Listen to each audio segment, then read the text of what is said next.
This video is on chapter 29.10, the magnetic properties of matter. So a plausible explanation for the magnetic properties of materials is the orbital motion of the atomic electrons.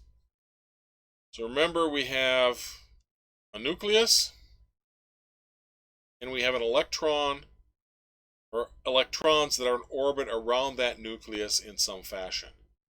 And the magnetic moment is due to the motion of the electron. So this is a classical model. We know it's a little bit more messy than this with electrons in an electron cloud. But in this classical picture, this is basically a current loop. The electrons moving this way, current moving the other direction. It's a current loop. And so you can think of the orbiting electron acting as a tiny magnetic dipole with a north and south pole.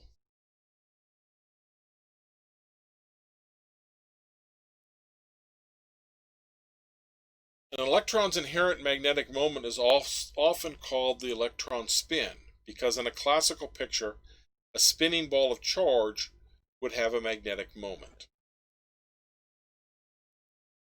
Talk about the spin of an electron, we're talking about the magnetic moment of the electron itself. And while it may or may not be spinning in a literal sense, an electron is really a microscopic magnet. So for most elements, the magnetic moments of the atoms are randomly arranged when the atoms join together to form a solid. So here are the magnetic moments of a number of electrons. They all point in different directions, and because of the nature of the superposition of the magnetic fields, you end up with no magnetic field. They sum to zero, or something very close to zero. If I can line all those magnetic moments up so that they're in the same direction as this figure shows, now I have a magnet. I've got a north pole and a south pole. So iron and a few other substances, the magnetic moments tend to align in the same direction. So iron, cobalt, and nickel are all magnetic. Iron by far is the most magnetic. Materials that behave in this fashion are called ferromagnetic, with the prefix ferro meaning iron-like.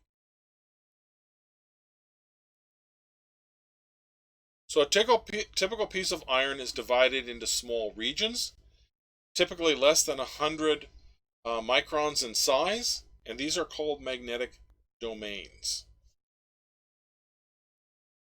The magnetic moments of all the iron atoms within a domain are perfectly aligned. So each individual domain is itself a strong magnet. However, the various domains that form the larger solid are randomly arranged. And so the net magnetic field is zero. So if you can arrange all these domains in the same direction, then you form a magnet.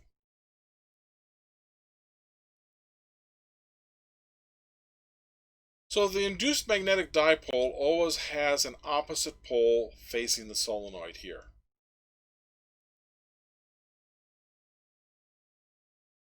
Consequently, the magnetic force between the poles pulls the ferromagnetic objects toward the electromagnet.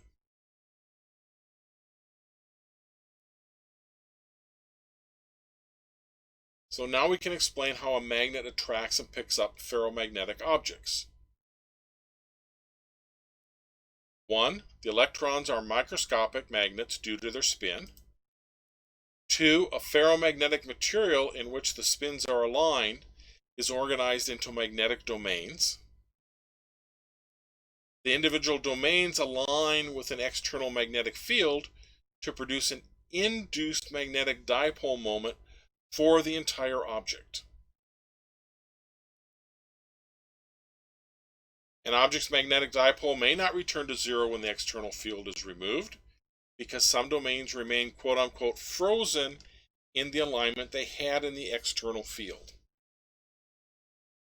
Thus, a ferromagnetic object that has been in an external field may be left with a net magnetic dipole movement after the field is removed. And you'll find that even if you take like a paper clip and attach it to a magnet, after a while it aligns the magnetic domains in the paper clip, and the paper clip will become a magnet. So in other words, these objects can become permanent magnets. And lodestones and other naturally occurring magnets have aligned themselves with Earth's magnetic field.